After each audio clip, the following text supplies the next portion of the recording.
तो हम देखते हैं कि तमाम कंट्रीज़ को according to UN charter transit facility मिलती है, लेकिन फिर ये जो ट्रांजिट फैसिलिटी मिलती है इससे वो भी देखना है कि ये ट्रांजिट फैसिलिटी मिलती है ये ठीक तरीके से इस्तेमाल हो रही है नहीं। इंडिया की बात करें तो इंडिया ने भूटान और नेपाल को ट्रांजिट फैसिलिटी दी हुई है, लेकिन वहाँ फैसिलिटी इस तरीके से इंडियन गुड्स जो इंडिया में बनती है उसके अलावा बाकी तमाम चीज़ें इम्पोर्ट हो सकती हैं, लेकिन जो चीज़ें इंडिया में प्रोड्यूस होती हैं उनको वहाँ ट्रांजिट फैसिलिटी की इनफैक्ट सहूलियत मौसूल नहीं है, मुहैया नहीं। इसका मतलब कि इंडिया ने नेपाल और भूटान को सिर्फ ये फैसिलिटी दी हुई है कि वो तमाम चीज़ें जो इंडिया में नहीं बनती उनके अलावा जो चाहे वो इम्पोर्ट कर सकते हैं। पाकिस्तान में जो ट्रांजिट फैसिलिटी है उसके हवाले से काफ़ी ज़्यादा कंसर्न्स थे।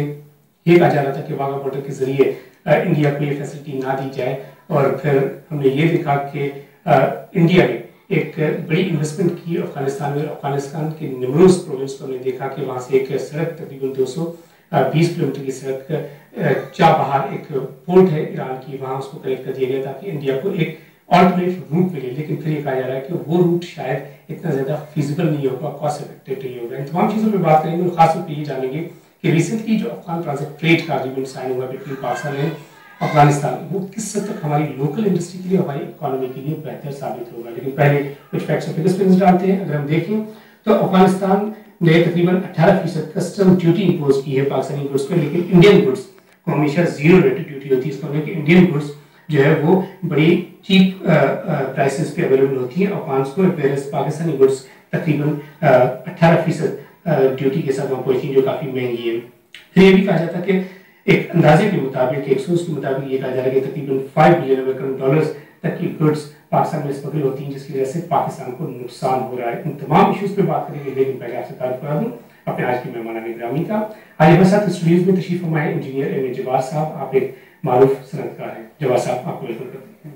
और आपके साथ तशरीफ फरमा है फैज मुहिउद्दीन, आप कंसल्टेंट हैं अफगान ट्रांजिट ट्रेड। फैज साहब, आपको वेलकम करते हैं। और नाज़रीन, हम टेलीफोन लाइन पे जुबैर मोतीवाला साहब जो एडवाइजर हैं चीफ मिनिस्टर सिंध के, उनसे उनका मौका भी जानेंगे। लेकिन पहले हम बात करेंगे एम ए जवाद साहब से कि जवाद साहब, अफगान ट्रांजिट ट्रेड के हवाले से अगर बात करें तो आप क्या कहेंगे कि हमारी लोकल इंडस्ट्री खुश है नाखुश है? देखिए, जो इस वक्त तक जितने तासुरात आए हैं उस तासुरात को अगर हम मजमूई तौर पर देखें तो कहीं पर भी हमें एक मुस्बत इशारिया नहीं मिलता है। तमाम ट्रेड बॉडीज़ ने, तमाम मैन्युफैक्चरिंग एसोसिएशंस ने, बल्कि मेरे लिए बड़ी एक हैरानकुन बात है कि अक्सर जो डोमेस्टिक मैन्युफैक्चरर्स हैं वो तो काफ़ी हद तक अपना कंसर्न एक मेरा ख्याल है कुछ दहाइयों से इस अरसे में देते रहे हैं, मगर आज मैं देख रहा हूँ कि कुछ कंसर्न्स इम्पोर्टर्स ने दिए हैं। वो ये समझ रहे हैं कि चीपर साहब इंटरप्ट करूंगा। नाज़रीन, हमारे साथ टेलीफोन लाइन पे जुबैर मोतीवाला साहब मौजूद हैं जो एडवाइजर हैं to the chief minister Sindh, उनसे उनका पॉइंट ऑफ व्यू जानते हैं। जुबैर साहब, अस्सलाम वालेकुम। जुबैर साहब, आपसे ये जानना चाहेंगे कि रिसेंटली जो ट्रेड एग्रीमेंट साइन हुआ बिटवीन पाकिस्तान एंड अफगानिस्तान, वो किस हद तक बेहतर साबित होगा हमारी इकोनॉमी के लिए? एक तो देखिए, ये एग्रीमेंट साइन हुआ, ये मिनट साइन हुए, agreement will be soon sign. ये ड्राफ्ट जब कैबिनेट में जाएगा उसके बाद ये इन लाइट ऑफ चार राउंड हुए पाकिस्तान और पाकिस्तान के दरमियान मुलाकात की, उसमें मैं भी शामिल रहा हूँ, प्राइवेट सेक्टर को रिप्रेजेंट किया है। अब ये जो मुलाकात के नतीजे में जो बात ही की जाती है कि कुछ हमारे इकोनॉमिक फायदा होगा, तो आई डिसएग्री विद दिस कि कोई हमारे इकोनॉमिक एडवांटेज, उसके रीजन क्या है? एडवांटेजेस उस तरह से हो सकते हैं अगर वो जो बातें जो हमने टी ट्रेड के हवाले से अफगान ट्रांजिट ट्रेड को डिसिप्लिन करने के लिए जो बातें की हैं, अगर उस पर अमल बराबर हो जाता है तो डेफिनेटली। अच्छा, उस डिसिप्लिन में क्या टैरिफ इक्वलाइजेशन वगैरह की बात की गई थी? नहीं, टैरिफ में ये है कि पहले जो हम यहाँ उनकी ड्यूटी या कलेक्ट करें और फिर उनको रिफंड कर दें, then the goods and release होगा। और एलसी ऑफ पे के बारे में बताइए। और इसके बाद काबुल से वो एलसी खुलनी चाहिए ताकि जो लेटर ऑफ क्रेडिट जहाँ एस्टैब्लिश होता है उसकी सेंसिटी क्रिएट होती है। तीसरे नंबर जो खिलाया है उसके बाद गुड्स जो रिपोर्ट होती है उनकी भी सेंसिटी क्रिएट होती है और वहाँ से लोगों को पता होता है क्या चीज आ रही है। तीसरी बात ये थी कि फ्लाइट की सोल्यूशन की हमने बात की थी कि चिप लगेगा ट्रक से और अपना कंटेनर पे, ताकि वी कैन जज के और उनको देख सके, फॉलो कर सके कि ये अफगानिस्तान एंटर हुआ कि नहीं।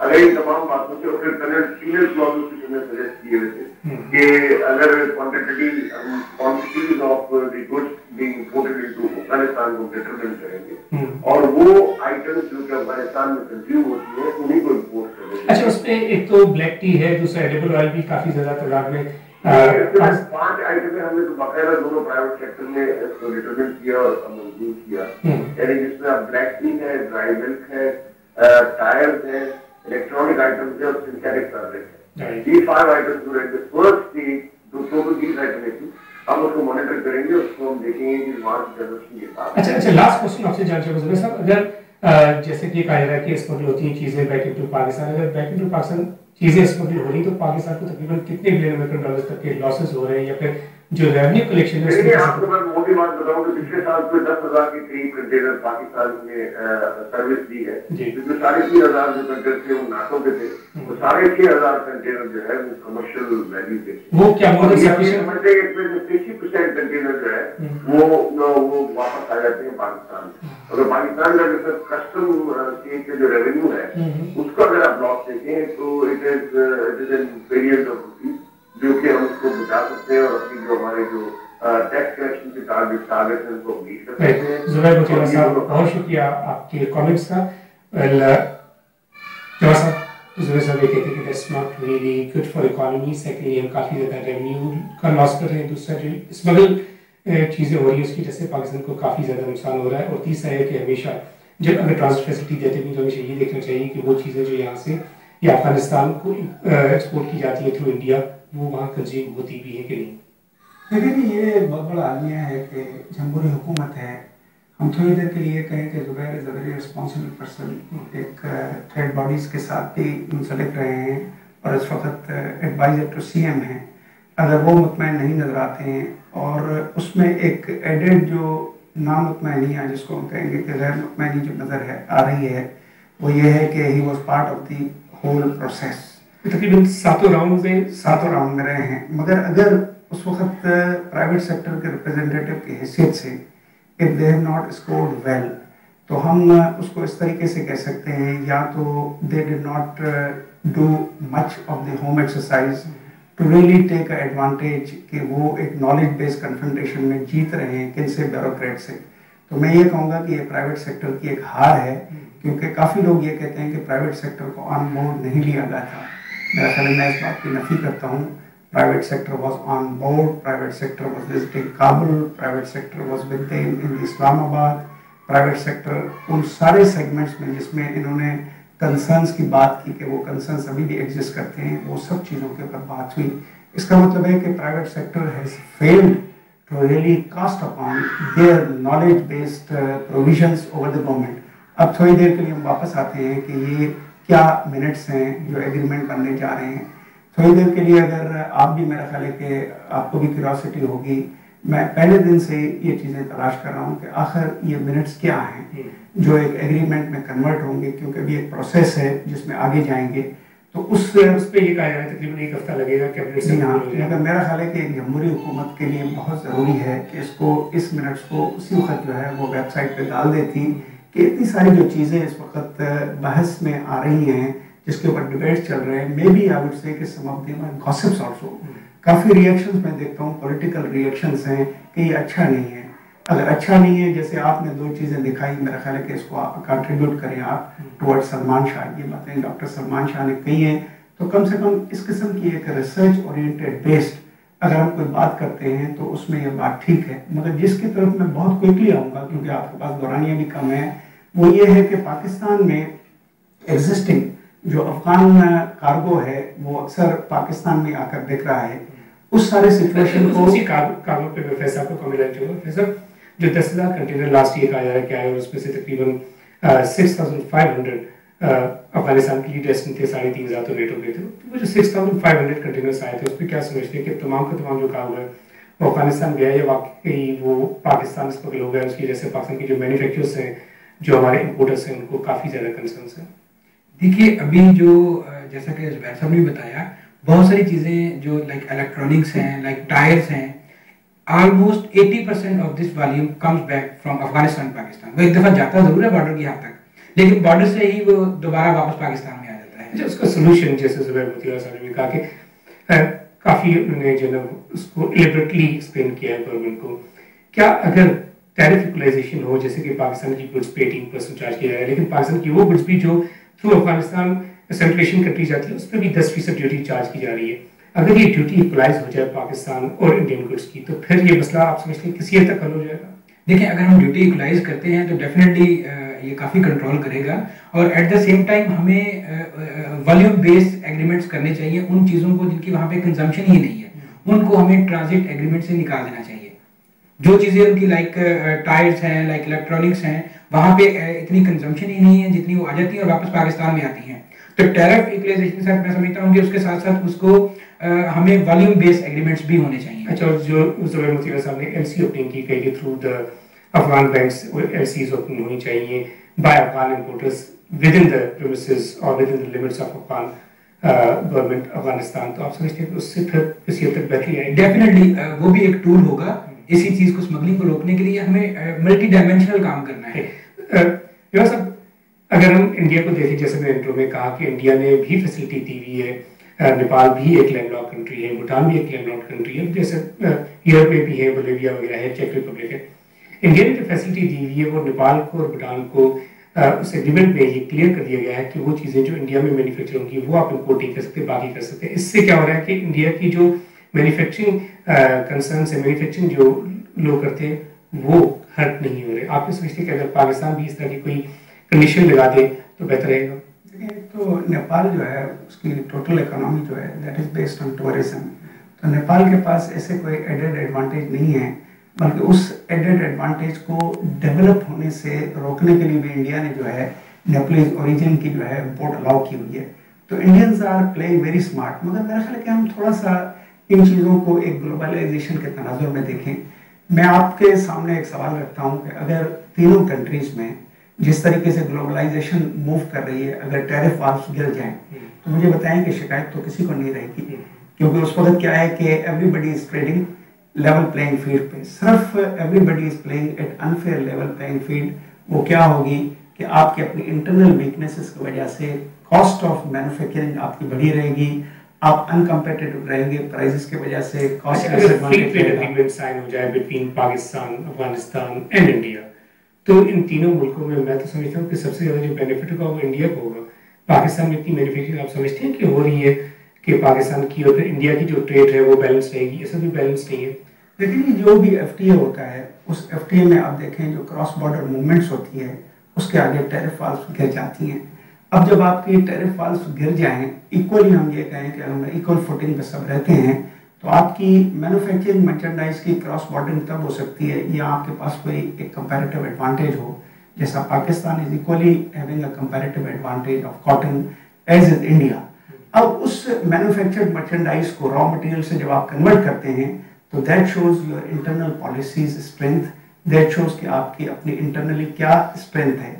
जिस मुल्क में 12-12, 14-14 घंटे बिजली ना हो, जिसमें जो इंडस्ट्रियलिस्ट जो है वो सारा दिन गैस के ना होने की शिकायत करें, जिसमें इंफ्रास्ट्रक्चर के ना होने की शिकायत करें, जिसमें लोग जो है वो सारा दिन कस्टम के हालात की शिकायत करें, अंडर इनवॉइसिंग और क्रॉस मिसडिक्लेरेशन की शिकायत करें, तो मैं क्रॉस कटिंग इश्यूज को ज़्यादा नहीं बढ़ाना चाहता हूँ।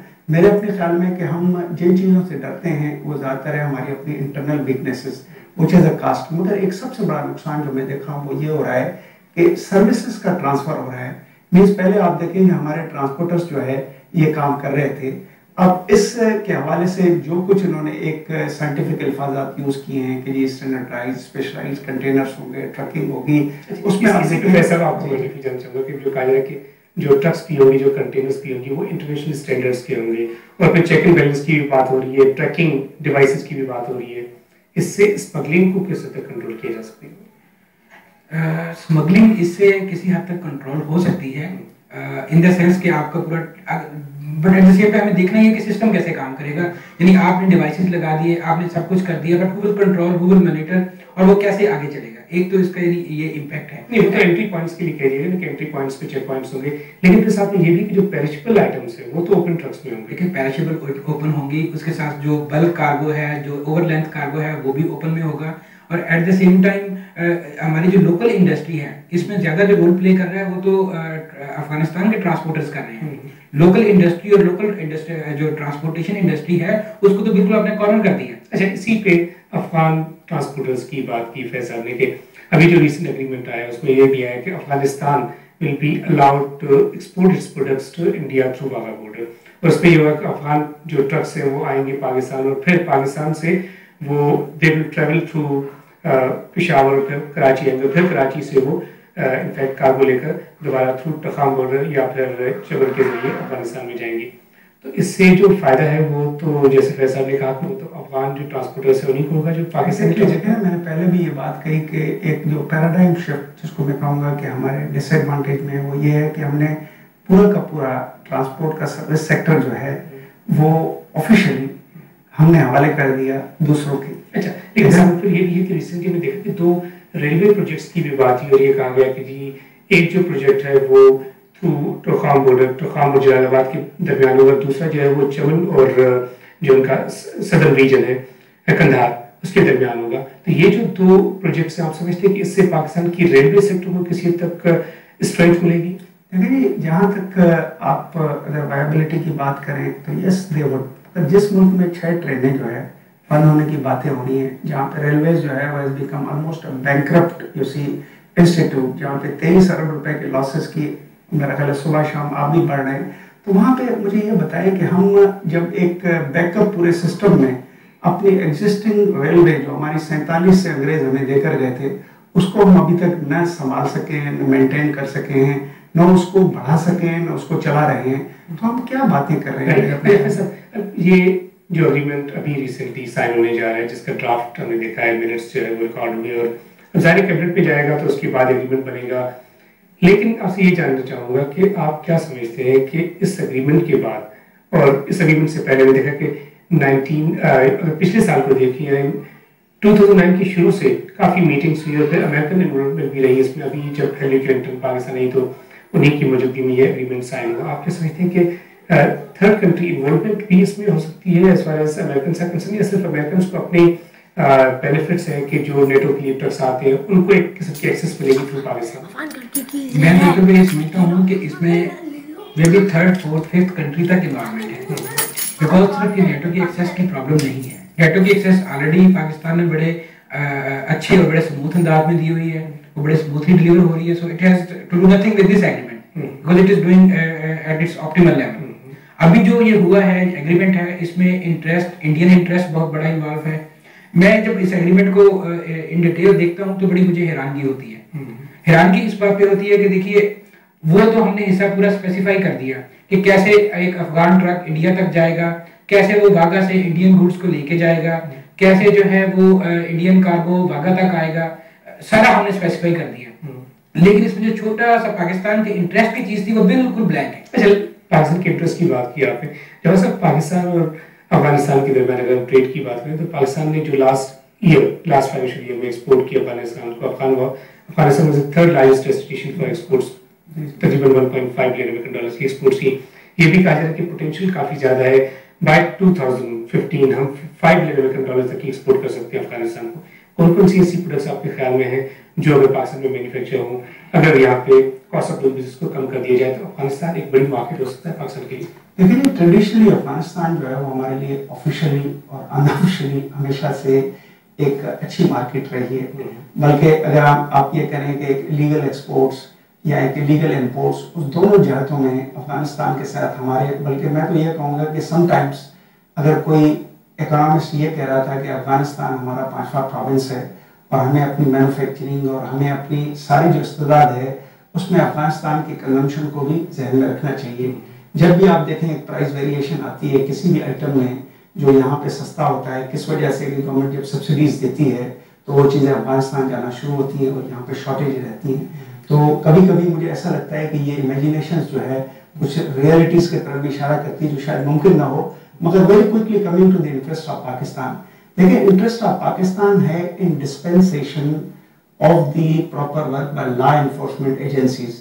कस्टम एक्ट 1961 के हम पावर कोर को देते हैं, हम स्काउट्स को देते हैं, हम FIA को देते हैं, हम हर उस आदमी को देते हैं जो बॉर्डर पे आपके खड़ा हुआ है, जो आपके बैरूनी एलिमेंट्स के एंट्री को रोकने की कोशिश कर रहा है या बैरून ने दहशत गर्दी को इंक्लूड करने के, ये सारे जो पावर्स हैं ये अक्सर कस्टम बाज़ औकात वापस ले लेता है, मगर काफी हद तक मैंने देखा है कि बड़े लंबे दौरानी ले रहे हैं।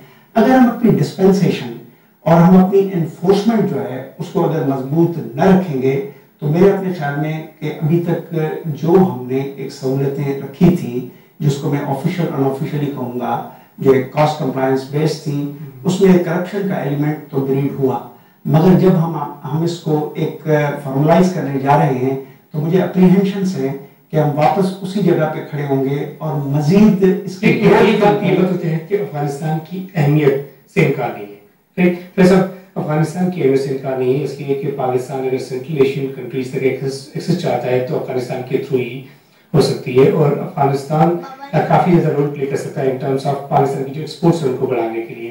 तो सेंट्रल एशियन कंट्रीज की जो एक्सेस है वो पाकिस्तान की इकोनॉमी के लिए आप क्या समझते हैं कि बहुत ज्यादा अहम है या इतनी ज्यादा उसकी अहमियत नहीं है, क्योंकि पाकिस्तान की ज्यादातर एक्सपोर्ट जो है वो यूएस या यूरोप की तरफ जाती है?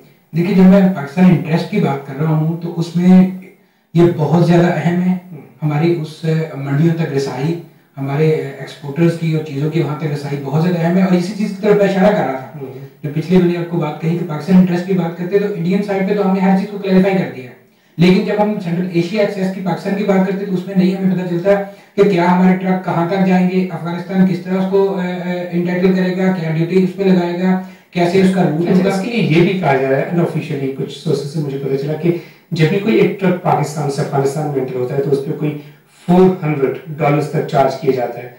तो ये जो चीजें अगर इन मामलों को हल किया जाए तो फिर अफगानिस्तान तो काफी ज्यादा अहम किरदार अदा कर सकता है पाकिस्तान की एक्सपोर्ट्स को बढ़ाने में। एग्जैक्टली, बिल्कुल आप सही कह रहे हैं, अफगानिस्तान का बड़ा वाइटल रोल है। और जो हमारी एक्सेस है सेंट्रल एशिया तक, बल्कि मैं तो ये कहूंगा कि सेंट्रल एशिया से आगे रशिया तक, हम पूरी मार्केट्स में हमारे लाइक पैराशूटल आइटम्स में अगर आए, ऑरेंजेस है हमारे जिसकी यूक्रेन में और रशिया में बहुत बड़ी डिमांड है और बड़ा हैवी सी फ्रेट पे करना पड़ता है, हमें मूव करना पड़ता है वाया जर्मनी, वाया हैम्बर्ग। सो एक बड़ा वाइटल रोल है अगर हम उसको कॉस्ट इफेक्टिव अंदाज में करें। अच्छा, पाकिस्तान अगर हम देखें तो पाकिस्तान के साथ $6 ट्रिलियन अमेरिकन डॉलर की इकोनॉमीज है, चाइना की इकोनॉमी $4.9 ट्रिलियन अमेरिकन डॉलर की, इंडिया की इकोनॉमी $1.3 ट्रिलियन अमेरिकन डॉलर की। तो ईरान से जो चीजें आती हैं या पाकिस्तान की जो वेस्टर्न साइड से जो चीजें आती हैं, if they are also given transit through Pakistan, तो Pakistan I think can really play a vital role in terms of economic growth of its neighbours and for itself. एक जस्ट एंड फेयर यूज का transit जो है that is money generating. थोड़ी देर के लिए हम अगर गैस पाइपलाइनों की बात करें तो मेरा ख्याल है कि हम जब ट्रांजिट पोजीशन में बात कर रहे थे कि रॉयल्टीज और फीसेस की बात कर रहे थे, अब वो जो गैस है वो तो आपके काफी सिक्योर्ड है, नीचे से जा रही है, न चोरी चकारी या ऑन वे किसी और मिसयूज का ताल्लुक है। तो मेरे अपने ख्याल में कि अगर हम इस मिसयूज के एप्लीकेशंस को अगर कन्वर्ट किया जाए on just and fair use, थोड़ी देर के लिए अगर मेरा ख्याल है कि कुछ क्लॉजेस पता नहीं है या नहीं है, मगर उसमें ये बातें नहीं आई हैं कि जो भी यहाँ से ट्रकिंग या कंटेनर चलेगा that will be under full surveillance, और उसकी डिस्चार्ज होगी, वहाँ से एक सर्टिफिकेट आएगा और एलसीज जो है वो काबुल से ओपन होंगी। तो थोड़ी देर के लिए मेरा ख्याल है कि हम पॉलिटिकल साइड को मैं इसलिए टच करूंगा कि काफी लोग जो हैं वो पॉलिटिकल साइड पे ये बातें कर रहे हैं जी अमेरिकन इसमें इंटरेस्टेड हैं, यूरोपियन इंटरेस्टेड हैं। मेरा ख्याल है कि अमेरिकन से यूरोपियन का जो अभी तक जो इंटरेस्ट नजर आया है, नहीं मैं थोड़ा उसको एक्सप्लेन टाइम की कमी के बाद उनका इंटरेस्ट हमने बात की अफगान और पाकिस्तान का जो ट्रांजिट एग्रीमेंट का ड्राफ्ट साइन हुआ, मिनट्स जो ड्राफ्ट हुए, उससे उम्मीद ये की जाती है कि पाकिस्तान की जो एक्सपोर्ट्स वो बढ़ेंगी और खासतौर पे वो मार्केट्स जो डाइवर्सिफिकेशन की बात की जाती है उस पर काफी ज्यादा हेल्प मिलेगी पाकिस्तान को। शुक्रिया रिपोर्टर अपने मेहमान गिरामी का जवाब साहब, बहुत शुक्रिया, अच्छी राय के साथ, थैंक यू सो मच। पहला दिन अब तक के लिए इतना ही। कराची में से अपने मेजबान खलील अहमद और हमारी पूरी प्रोडक्शन टीम को इजाजत दीजिए। अल्लाह हाफिज।